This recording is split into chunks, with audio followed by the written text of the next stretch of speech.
बार भारत के एक छोटे से गांव में अर्जुन नाम का एक बुद्धिमान बूढ़ा व्यक्ति रहता था।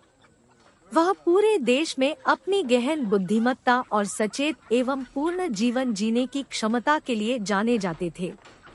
दूर दूर से लोग उनका मार्गदर्शन लेने आते थे। एक दिन राज नाम का एक युवक अर्जुन के पास आया और उद्देश्यपूर्ण और जागरूकतापूर्ण जीवन जीने के बारे में सलाह मांगी। अर्जुन एक सौम्य मुस्कान के साथ अपनी अंतर्दृष्टि साझा करने के लिए सहमत हुए। सबसे पहले अर्जुन ने कहा, अपने कार्यों के प्रति सचेत रहें। हर कार्य चाहे कितना भी छोटा क्यों न हो, आपके आसपास की दुनिया को प्रभावित करता है। हमारे गांव में हम विचार, शब्द और कर्म में अहिंसा का अभ्यास करते हैं। यह याद दिलाता है हमें सभी प्राणियों के प्रति दयालु होना चाहिए। दूसरा, उन्होंने आगे कहा, सादगी में खुशी ढूंढें। हमारे गांव में बड़े शहरों की विलासिता नहीं हो सकती है, लेकिन हमें अपने आसपास की सुंदरता, हमारे समुदाय और जीवन की सरल खुशियों में खुशी मिलती है। तीसरा, हमेशा जिज्ञासु रहें और सीखने के लिए खुले रहें।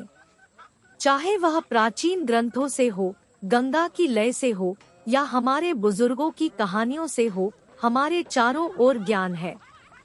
चौथा, वापस देना याद रखें। हमारे समुदाय में हम एक दूसरे की मदद करते हैं, जो हमारे पास है उसे साझा करते हैं। यह भोजन साझा करना, कोई कौशल सिखाना या किसी जरूरतमंद की बात सुनना हो सकता है। दूसरों की सेवा करना स्वयं की सेवा है। और अंत में अर्जुन ने निष्कर्ष निकाला, चिंतन में समय बिताएं। चाहे यह ध्यान के माध्यम से, प्रार्थना के माध्यम से या बस बरगद के पेड़ के नीचे चुपचाप बैठकर अपने भीतर देखने के लिए समय निकालें। यह आपको खुद को और दुनिया को बेहतर ढंग से समझने में मदद करता है।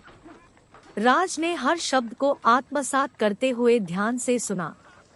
उन्होंने महसूस किया कि सचेत जीवन जीना भव्य इशारों के बारे में नहीं है, बल्कि छोटे रोजमर्रा के विकल्पों के बारे में है, जो हमारे जीवन और हमारे आसपास के लोगों के जीवन को आकार देते हैं। अर्जुन को उसकी बुद्धिमत्ता के लिए धन्यवाद देते हुए राज ने इन पाठों को अपने जीवन में लागू करना शुरू कर दिया, यह जानते हुए कि चेतना की यात्रा एक सतत यात्रा थी, जो सीखने, विकास और करुणा से भरी थी।